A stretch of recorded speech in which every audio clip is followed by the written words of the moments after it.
good? All right, great. We'd like to welcome everyone to the Planning Commission meeting for August 12th. First item, we will start with a prayer and then also the Pledge of Allegiance, and then we'll take it from there. I'll go ahead and offer the prayer, and then TJ, are you good to lead us in the Pledge of Allegiance? Okay, great. Welcome in. We're just about to have an opening prayer.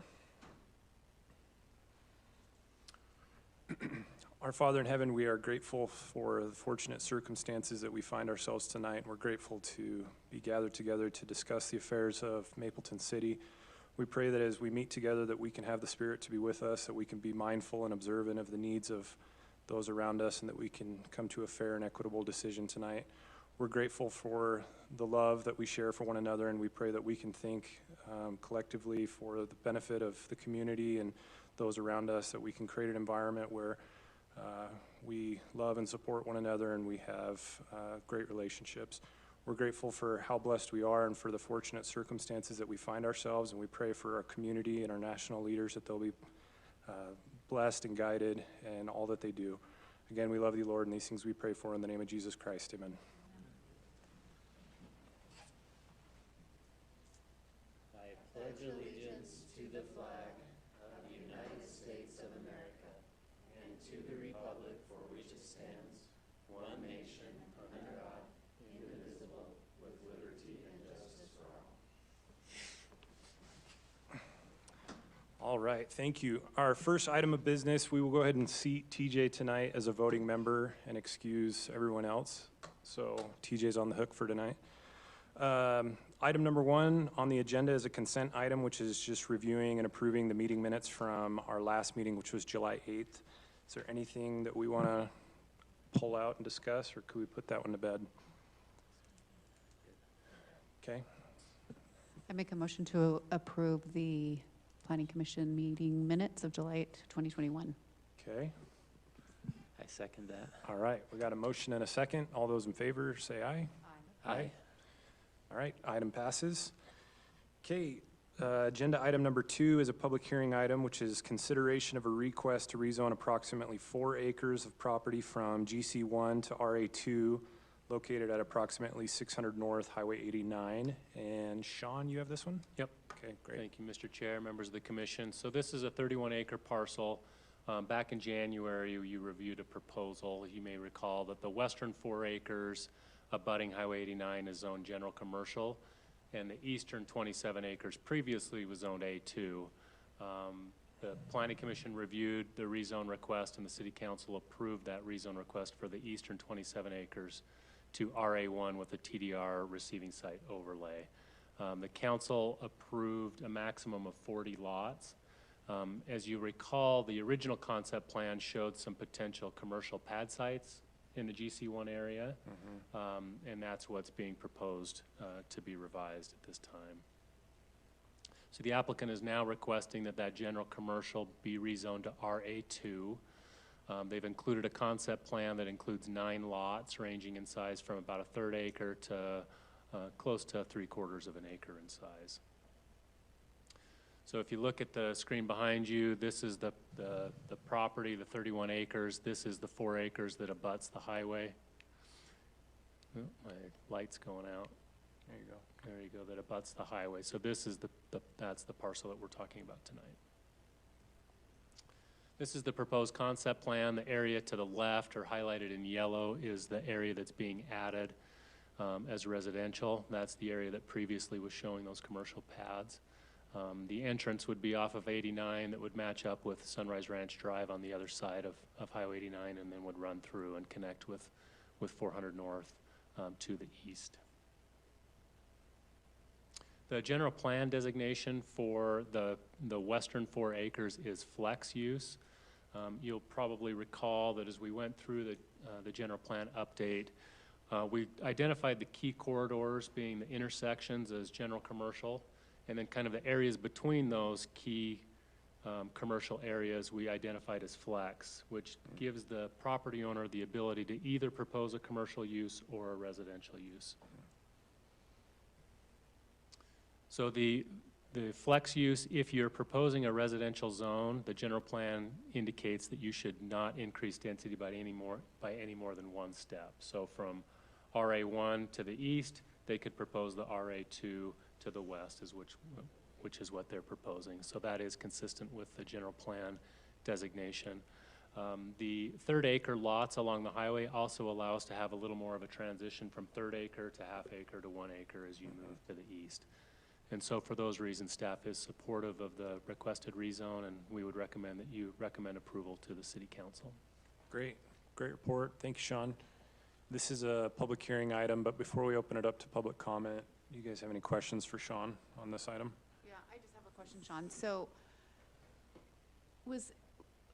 out across from the Harvest Park Church, I don't know the name of that development that we approved not that long ago. Sunrise? By which church? Harvest Park. So across the Oh. street, Okay. there's a subdivision going in. It's Arrive Now. Oh, it's a little bit further to the south, at 16th South. 16th South. Just to the north of the new Canyon View Medical. Is that the Right. one you're referring to? No.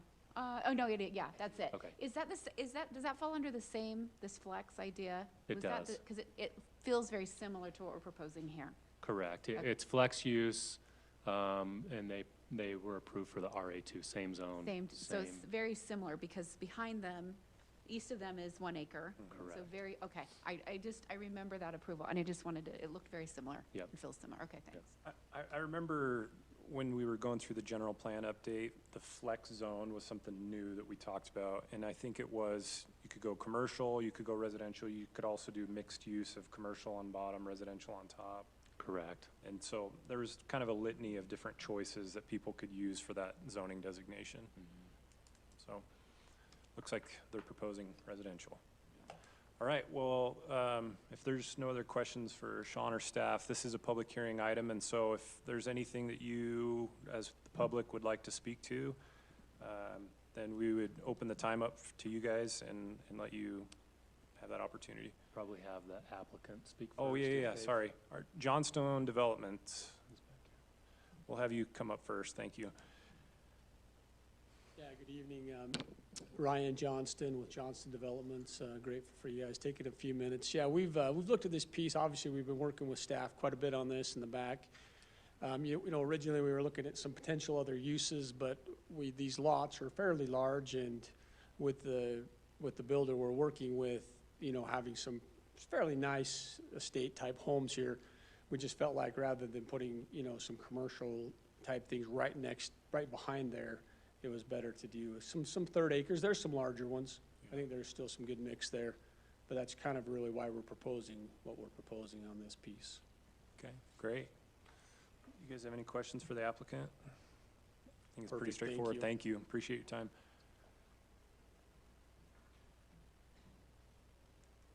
Okay, any other public comment on this item? Sounds like you guys are here for a different item. Okay, well then we'll go ahead and close public comment. This one seems pretty straightforward to me. I'll go ahead and, I have one question. So with that being Highway 89, I know how bad the intersection is by Fizz. They're really bad. It needs a light. And then with this, creating that intersection with the subdivision across the street, who decides? We don't decide. Mapleton City does not decide if there's a light, right? So the 8th North will have a light very soon. That's Okay, that's actually the coming. next one that's coming. After by the Abington. And then we have a corridor agreement with UDOT that spells out what intersections will have one. The 4th North was one that was included on that long-range plan. So it's really up to UDOT to determine timing.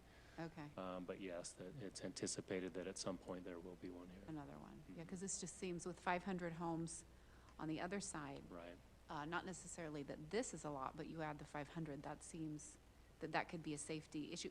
But with the light at 8th North, that could help control some of the traffic in between Maple and 8th Right. North. Okay. Yeah, so the 8th North one will come in soon. One here will probably be a ways further down, but it is planned. Mhm. okay, great. Good question. I will go ahead and make a motion to recommend approval of the rezone request to the city council. I'll second. Okay, so Jesse motion, TJ second. All those in favor? Aye. Aye. Okay, item passes. Thank you, Sean. Item number 3 is consideration of a request for a preliminary plat approval for the Whitingfield subdivision, an 11-lot subdivision located at approximately 800 north, 400 east in the RA2 zone. And we'll turn the time over to Brian. Thank you, Mr. Chairman. What we have here is 7.36 acres located just south of Mapleton Junior High. It's south of the street, south of 800 north, and at about the corner of 800 and 400 east. The applicant's proposing an 11-lot residential development. This area is already zoned RA2, and that RA2 zone does require third-acre lots with 100-foot width front and frontage. The proposed lots within the subdivision range from that required third acre to 1.51 acres. There is an existing home on what will become one of these lots, that home being at 265 East, 600 North. The subdivision does include the widening of 800 North and 400 East, and the construction of an additional portion of 700 North, the part that comes into the subdivision and ends in a cul-de-sac. These streets will all include curb, gutter, and sidewalk within the project area, and sidewalk will also be added to the east side of 200 East as a result of this subdivision. This is not an enormously complicated subdivision. It meets the standards in the zoning and subdivision ordinances, and so therefore we recommend approval of the preliminary plat with the standard conditional finding or special condition. Are there any questions? How long ago did we do the rezone again? I don't know that this has ever been anything but RA2 Really? in the time that I've worked here. That's what I was wondering. Yeah, I'd have to say I mean, I started here in 2013, and I don't think it's ever been anything but that. Okay. And general plan has it? As For a that as well? medium density residential. Gotcha. Okay, great. So in looking at it, I mean, it looks fine, but what is that? That one lot is like 2 acres and everything else around it is quite small. It is. The smallest odd. lots are the lots along, boy, this is not the world's greatest pointer. There you go. Thank you. No. There we go. So these 2 lots are those ones that are going to be .33. Most of these are in the, let me just look at it real quick on my map. Those are in the, 0.53. yeah, closer to half an acre or more. Lot 1 here, or lot That's 4, I guess, That's yeah. 0.4 acres. That's .4. So most of them are about 4/10, except for the ones that are along 600 north. Then obviously you do have the big one. Yeah, well, it's just a large step, right? It It is. feels like it's not It just is. one step, it's a really big step. And the RA2 minimum is third acre. That's right. Yep. Okay. 14,500 square feet. And it's already RA2, so we're not talking about a rezone. This is just a plat Plat. application. That's correct. Okay. So the lot 4, lot 5 will face 400 east, but then the other 2 lots will have their backyards facing 400 east. They 6 and could- 7.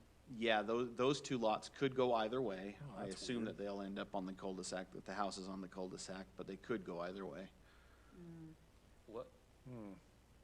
what are That's the interesting. implications if they do face the cul-de-sac in terms of fencing that would go up and with the setbacks, The setbacks would be a 30-foot setback from the sidewalk 400.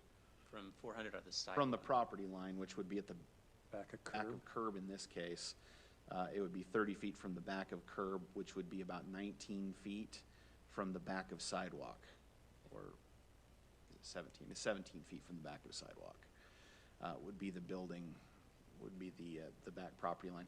This zone already has a 25-foot rear setback, so it's not an enormous change, except that accessory structures will also have to adhere to this 30-foot setback, whereas some of them could be as close as 3 if this were not a double fronting lot. Which is why we try not to create double fronting lots as often as we can, but with this being a cul-de-sac, it's a bit of a special case where there's not a whole lot of option. Okay. Did they look at doing an option that didn't include double fronting? Was that ever proposed? I don't know that they did. They probably could shorten the cul-de-sac and do that. It sounds like the applicant has a. Assuming you're something to say Brandon. on Oh, safe assumption. Okay. Well, great. Well, I think now is an appropriate time as ever to have the applicant come up if you guys want to elaborate on some of that. And just one more comment to that too, because the lots are bigger, Yeah. that's almost creating the double frontage where, you know, that's a good thing. We want the larger lots. If they were trying to maximize as many lots as you could probably get some that would avoid that double frontage, but you're adding smaller 2 or lots and 3 or higher 4 density. more lots into the development. Okay. Yeah, come on up. My name's Jeremiah Mon. Brandon's my friend of mine, developer buddy. He's kind of helping me through the process. So I'm the wanker who's got the 1.5 acres. So this one's a little bit unusual because of the history.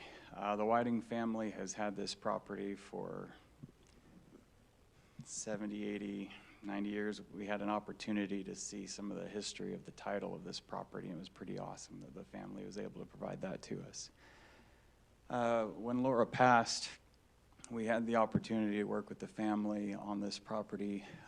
I could put 15, 16 homes in here by running 7th North all the way through and make it look like everything else in the neighborhood. And that's just not what we wanted to do. It's not what the Whitings wanted to see. It's definitely not what the neighbors wanted. This is a friends and family opportunity.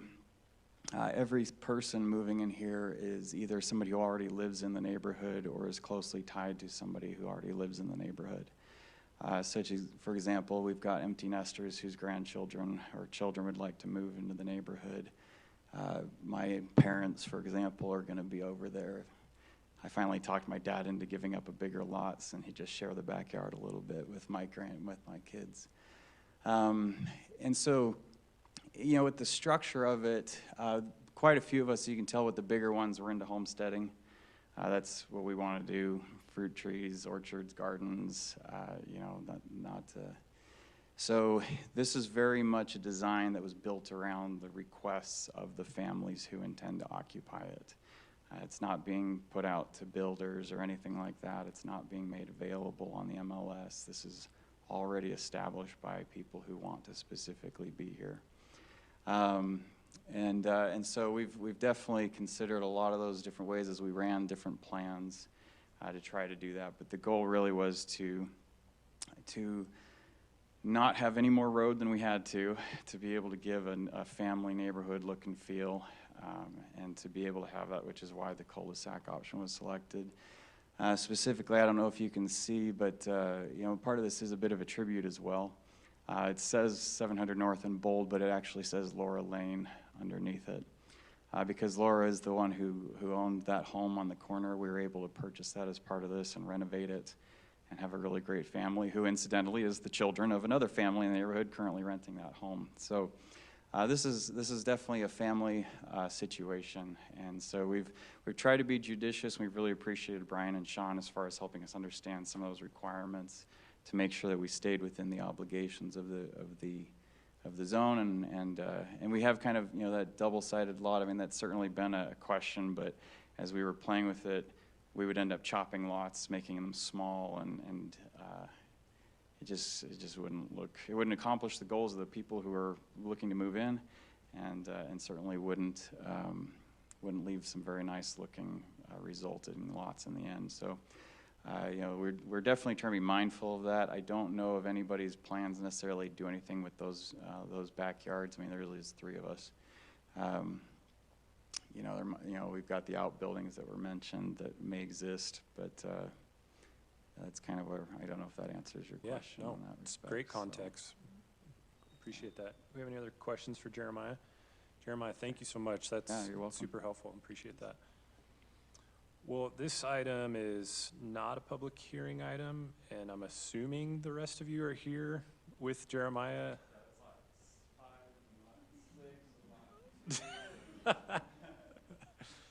Well, that's good. We like it when people are here in support of, as opposed to in opposition to.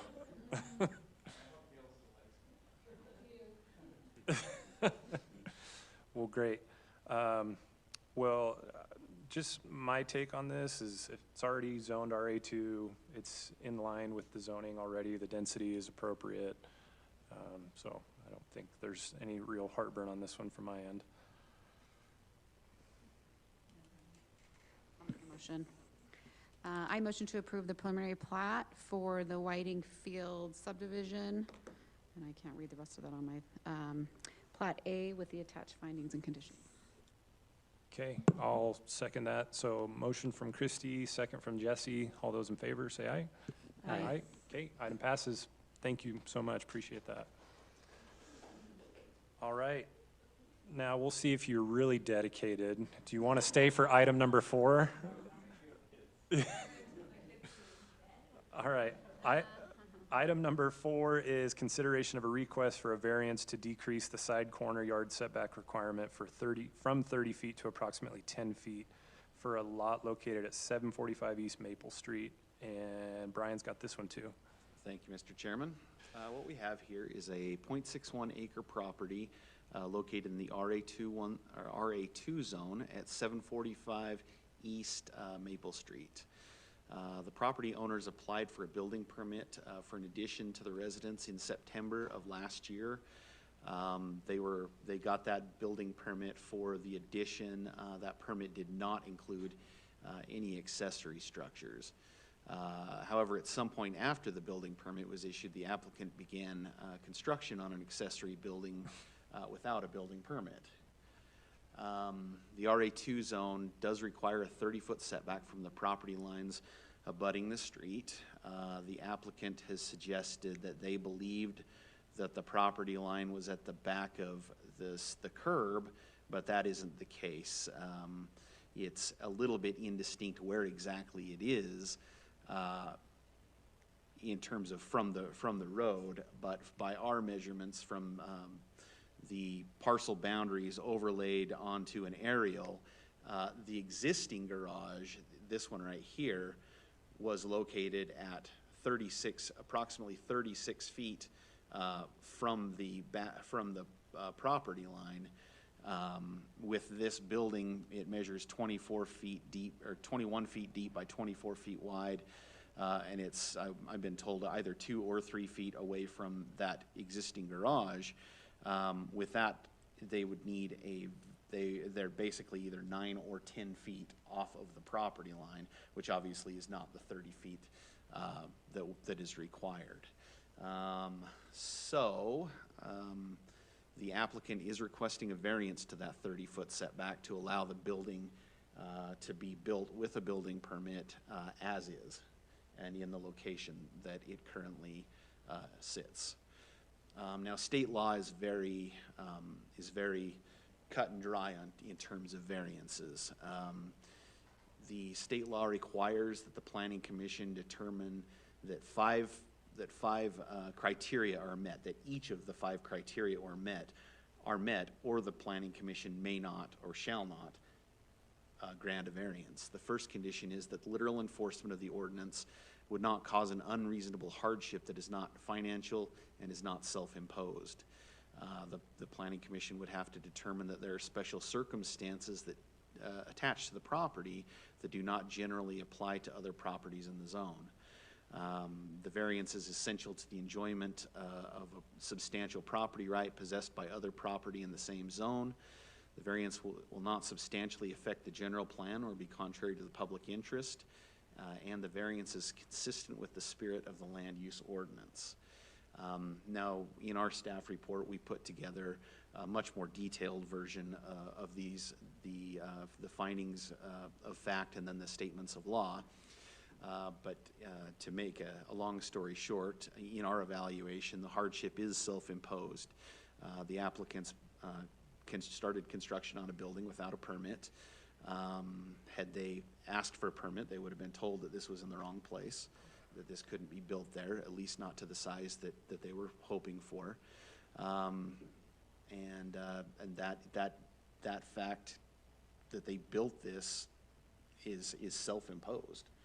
And the cost associated with tearing it down is an economic factor, neither of which are valid reasons to meet standard number one, that there has to be an unreasonable hardship. There are no special circumstances that would justify a variance. It's a larger lot. It's 0.61 acres. It's nearly double what it would have to be. It's fairly wide, and it just isn't. There isn't anything special about it with regard, at least specifically with regard to the location that they want to put this building. The property owners enjoy all the building rights the properties in the zone enjoy. They have a house on the property. It's undergoing a pretty substantial addition.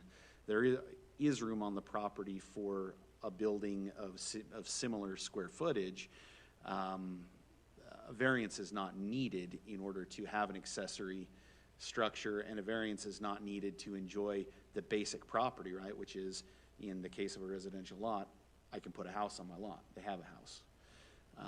A variance is not consistent with the public interest of maintaining consistent streetscapes and building requirements. And a variance is not consistent with the spirit of the land use ordinance, as it would grant a special privilege to this property that's not enjoyed by other properties in the zone. No other property in the zone no other corner lot in the zone is allowed to have a 10-foot side setback. To grant it in this case would give them it would give them an additional right that no one else has.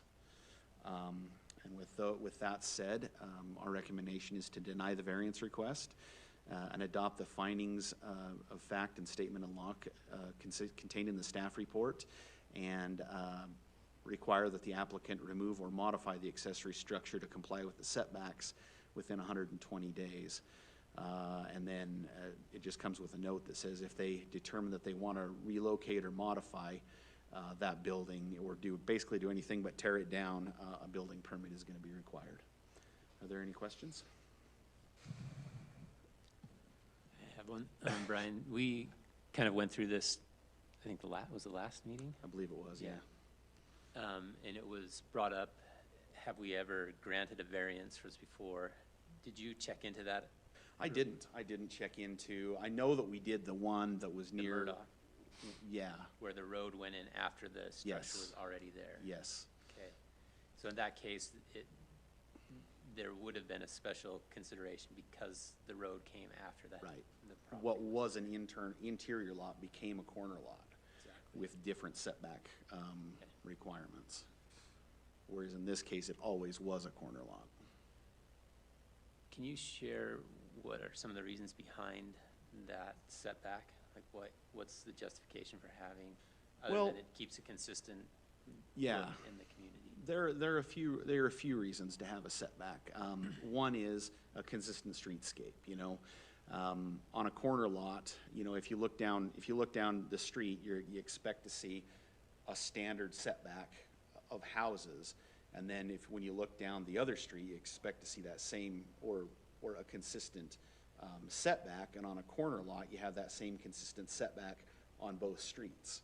So that's one reason for it. Another is, having a neighborhood that feels more open rather than, everything crunched together, which is the reason for front setbacks or indeed any setback in the first place. Another reason to have, setback requirements is, you want to know what you can do. You want to be able to find out exactly what you can and can't do with your property as a property owner. And also, as a neighbor to a property owner, you want to know what your neighbor can and can't do, because these things are, among other things, the basis for, property values. I know that my neighbor can't put a nuclear power plant, or build, you know, a 30-foot building right on my property line. I know these things because the ordinance says these things. I know that my neighbor can't obstruct the corner because I have this the law says they have to be 30 foot away from the property line. Can I ask the backstory? How did we get to this? Like, I doubt that Ericksons were like, oh man, I just built that thing too close to the street. I better apply for, like, is this something that the building department came across, or I believe that to be the case. is that, okay? I believe, and correct me if I'm wrong, I believe that, that the inspector was called out to do an inspection on the addition, you know, the legal Yeah, yeah, legal yeah. building permit, Yeah. part of it, and said, well, hey now, what's this? Okay. Maybe we can have Julie come up and just give us a little bit more context and backstory. Hello, thank you. My name is Julie Erickson, the property owner. Ignorant property owner that hired a horrible contractor that under our first project that we've ever done, were a little misled and guided on a number of things. So we purchased this property from our family over a year ago and then started construction 11 months ago on the addition. There's a lot of questions I guess I can answer, but the size of the detached building came about from the existing garage. And so those were the original truss framework of that. And so that's where our fault, negligence for trusting someone that we thought knew what we needed to do. And so as soon as Inspector Hansen had come out and flagged that, we started figuring out what we needed to do, obviously fired our contractor.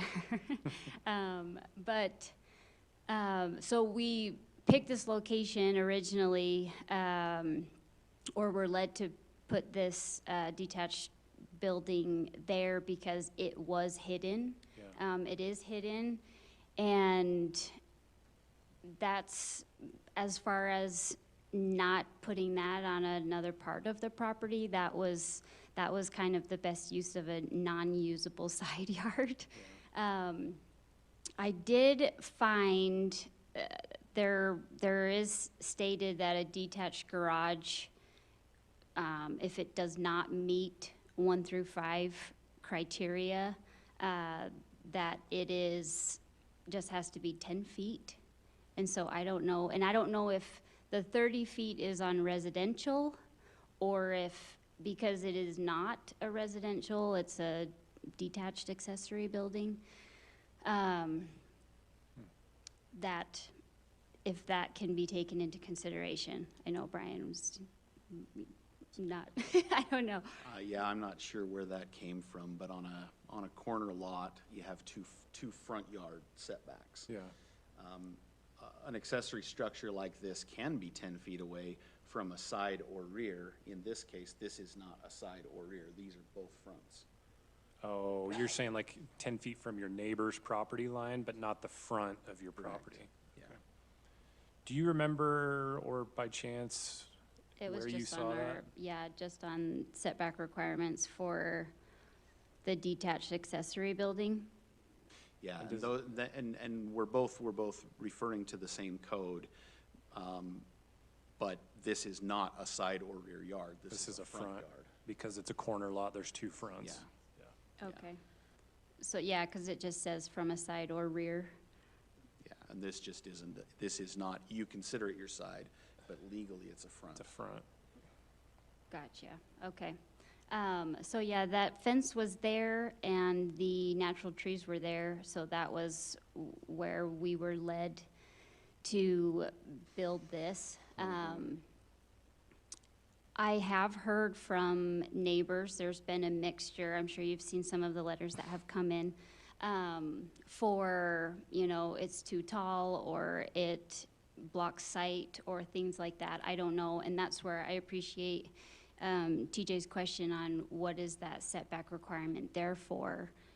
Because if it's line of sight, I don't believe that it impedes that, as opposed to the trees that are there. As far as safety goes for the road, front or side, there's, again, the tree barrier. I know, this, and I'll be honest, this building is just a garage to hit golf balls in. So that's why it's that tall. So I'm the Utah Valley Women's Golf Coach. And so this provides an opportunity for my players to come and hit golf balls in the winter. Also for community, for me to teach lessons as I'm an LPGA golf instructor. And so that was our explanation for that. Now, I would be more than happy to see if we remove those trees, if site or things like that could be worked out where, I don't know, you guys are looking at me like, nope. I am just trying. Yeah. So, yeah, That's do you good have any context. other questions? What is, and maybe this is just kind of ancillary, but when you had an agreement with your contractor, was there a scope of what their responsibility is and any recourse on if they don't abide by that you could go back? Sure, we're actually in like really ugly battle with him because this wasn't the only thing that he has messed up with. So Yeah. we've had material stolen from our property, multiple things like that is taking legal action, Yeah. which is also a nightmare. So this is just Yeah, icing on the cake. insult to injury. Yeah. Wow, that's, Well, I- and I'm that's not good looking context, for, I know the rules are there, and so, I'm just trying, as the scope of looking at that and as a detached accessory building, just to take another look at of if it's aesthetics for the street line. I know Mapleton City, I mean, there's other properties in the area that are closer than 30 feet setback to a side or front yard. But knowing how we got into this predicament doesn't help my case at all. So that's where I'm here trying to make good with that. yeah. So the existing property line, we're saying, is 36 feet. So really, the max that they could salvage is like 4 or 5 feet They out could of this. basically, they couldn't even really add another bay to the No, garage, yeah. to the existing garage. So the first garage was in compliance, It was. and that was probably, Yeah, I mean, it was in compliance with 6 feet, approximately 6 feet Yeah. to spare. yeah. And I think that's where, we were misled with 30 feet from the road because we were told we were in charge, or we were over the middle ground from the sidewalk to the road. And so that's where he was saying, yeah, it's fine. So, but it was out into the property line that we were encroaching. And if that were the case, they would be asking for a 6-foot variance. Yeah, Not that in terms of variances, it's 6 feet or 20 doesn't meet the standards or not, unfortunately. gotcha. Okay, well, that's good context. Thank you, Julie, Thank you. appreciate that. Thanks for your time. This one's not a public hearing item, but any of you have any comments or concerns that you'd like to voice? Okay. All right, then we will deliberate this one. My thoughts are, this is a hard one because something that we always take into consideration whenever we make a decision is precedence. And we always have to be mindful of what is the precedence that we set with any decision that we make. And my concern, and I know that Julie, you've like been through the ringer, and no one is enviable of your situation. I just worry about precedence of allowing something like that to go on. and just what the message is that we send to other people about not getting building permits, not getting inspections, not abiding by the variances, things like that. The other challenge I see is that, like it was last month, we had a very similar situation where someone was asking for a setback variance. And one of the things that killed that request is that they could potentially have reoriented the house and they wouldn't need a setback. And that's not much difference than this. It's just unfortunate that that structure is already there. Yeah. And so it's hard to Yeah. see it.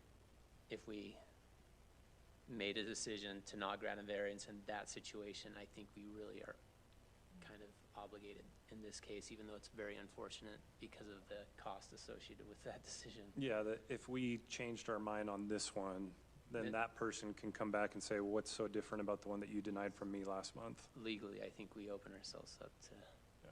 litigation there. Well, I think, Julie, this stinks to say. I would add this one to the list of things that you've got to address with your contractor. And I know that's not any solace at all with the frustration you feel, but we're in the uncomfortable position to where we have to think about how do we manage the city as a whole, and what is the precedent that we allow with other people. And so with that, I would just recommend to deny the variance request. And I don't know if you feel differently. No, I feel the same way. I Okay. think we do open ourselves up for legal Yeah. issues by granting one, not granting another. Yeah. We have to be consistent, as hard as it is. I feel for I- you. I really do, because it wasn't you. You know, I do, but it would be too inconsistent. I own a golf studio. If that's any solace, we'll talk afterwards, and we'll get your members in there. So unfortunately, I would recommend that we deny the variance request as it's recommended by staff, and that would be my motion. I'll second. Okay. All right, we have a motion and a second. All those in favor, say aye. Aye. Okay. Aye. Is that the last item? It is. Okay. All right, well, thank you, everyone. Sorry to end on a downer.